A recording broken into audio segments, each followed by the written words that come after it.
As far as the price per square foot, I do a fair amount of it. That's a bigger mainland kind of question. We don't do it as much here. There's all sorts of factors. I mean, if you're oceanfront, you got to take into consideration the linear oceanfront frontage that you have. Some are half the size of others, and having that wider linear square footage, affects value significantly. Not to mention property size. I would say you're probably in the $100 to $250 square foot range for vacant land. It's kind of an overall general, and then it can skew much higher than that.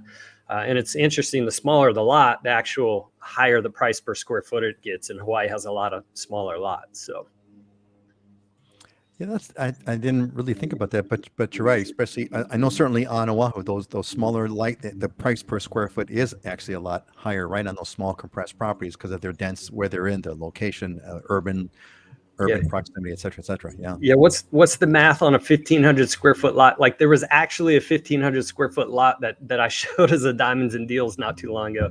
And if the lot's 600,000, right, what's the price per square foot on that? It's through the roof, right? It doesn't make any sense. So Yeah, indeed, it does not make any sense. So, Lynn, hope you're with us. But I think it was a good question. I think that Scott had mentioned offline that it was a good question. So I'm glad that we had a chance to cover it. Heidi, is there anything else that you want to add to what was said?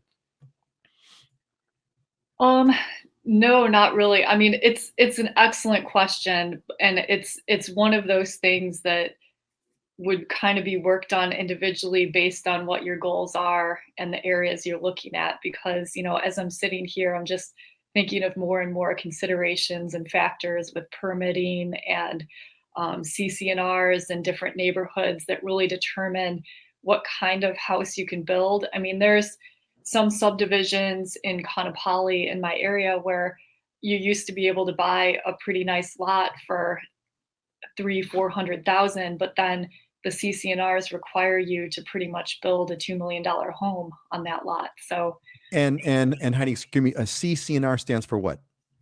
CCNRs are going to be the covenants and restrictions of a particular neighborhood. So when the developer develops a subdivision, they agree that the neighborhood's going to have certain rules, and it's really to just create a way of living, a look of the subdivision, of what type of homes they want to build there. So, right.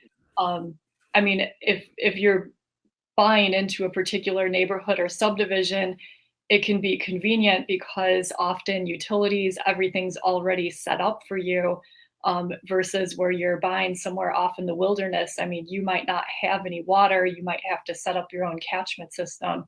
But of course, you have to be aware of whatever the restrictions and rules are of the particular neighborhood. A lot of our neighborhoods here on Maui require you to actually use a contractor who is licensed in Hawaii to build, so not all neighborhoods would allow an owner builder permit if that's something you're looking to do. So anyway, a lot of variables, man, that's a lot of stuff to consider. Yeah.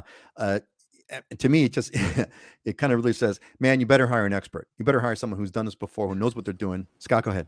Yeah, that's really, I mean, Heidi brings up a great point. That's really interesting. I mean, like even Hawaii Lower Ridge, when I look at Hawaii Lower Ridge or where she was, the gal was talking about Mililani, there's probably not as many restrictions there. Hawaii Lower Ridge has not only view channel restrictions, but, you have to have like 14 points on your home, meaning you can't just have a box, all these different variables that come up. And it's interesting. I had this conversation with someone not too long ago because I just went through this vacant land sale, ag land on top of that, which complicates it.